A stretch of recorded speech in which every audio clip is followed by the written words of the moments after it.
heart of Texas, in a land of heat and wind, John Fairey has created an oasis. Almost 3 decades in the making, John's garden fulfills his vision of a place where rare and endangered native plants can be preserved for generations to come. Peckerwood Garden in Hempstead, Texas, has more than 3,000 species on 7 cultivated acres. Many are rare or newly discovered plants from Texas and northeastern Mexico, collected during botanical expeditions. This is one of the mini hesperallos from Mexico.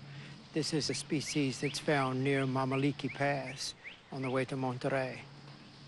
The seeds John finds and shares with arboretums in the United States and Asia are part of his efforts to document and save vanishing species. My parents were very avid gardeners. My grandparents were very avid gardeners. And when I was a child, I was forced to work, not forced, but, you know, encouraged to work in the garden, and I hated every minute of it.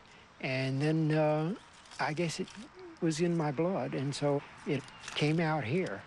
John is an abstract painter and a professor of architecture who bought the property in 1971 because it was halfway between his teaching job and his art studio in Houston. He named it Peckerwood Garden after both the local woodpeckers and a plantation in the film Auntie Mame. I had no idea about establishing a garden of any sort. It was like establishing more like a sense of place or a place in the woods. Little of what you see today was here when John first arrived. A tornado in 1982 decimated the property and uprooted all of the trees. John used this as an opportunity to reshape the land. Peckerwood Garden is arranged into sections. The oldest part of the garden mixes sun and shade, Texan and Mexican plants. A dry zone contains cacti and agave. When I first started, I had limited funding, and that was one of the reasons I started collecting native plants. Quite a few of the plants could be collected right here on this property. The garden's design is practical as well as beautiful. The curved beds direct water when heavy rainfall floods the area. Some plants demand shade and quiet. Other desert plants thrive on the movement of air.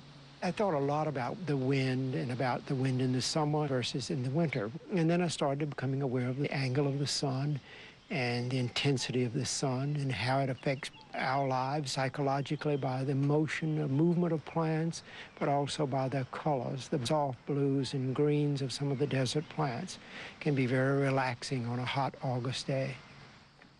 Once a prolific painter, John left behind his easel for what he saw as a larger canvas. I realized that as this garden developed, that this was like a painting, except it was not a two-dimensional thing. It was a very three-dimensional experience. Gardening is probably the highest art form because it involves all of the senses. His growing passion led him to seek out unusual plants that could weather the fierce Texas heat.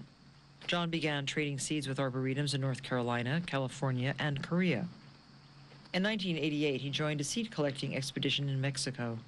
Since then, John has made 84 such trips, bringing back seeds from hundreds of different plants.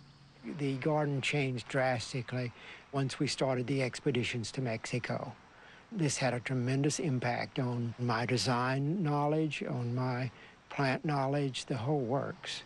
John plants Texas natives such as the spiky yucca torreya next to its Mexican counterpart, the yucca rostrata, which has softer leaves. Nearby, a sago palm from Taiwan adds an exotic touch. Botanists believe that Mexico may have 10 times the number of plant species as the United States. Many of those species are endangered by loss of natural habitat. We have introduced plants that have never been introduced to cultivation anywhere in the world.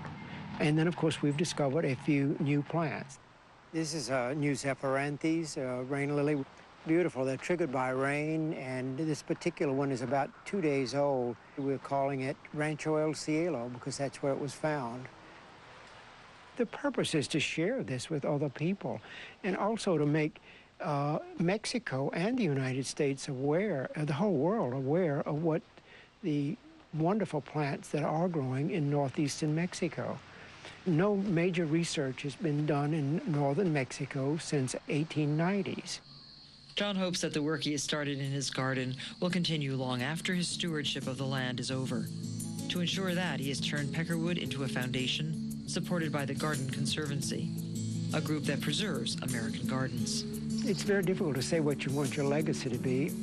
It's sharing this garden with the public, letting them come and discover and to experience all the sensory aspects of a garden, feel, touch, looking and experimentation, the whole works.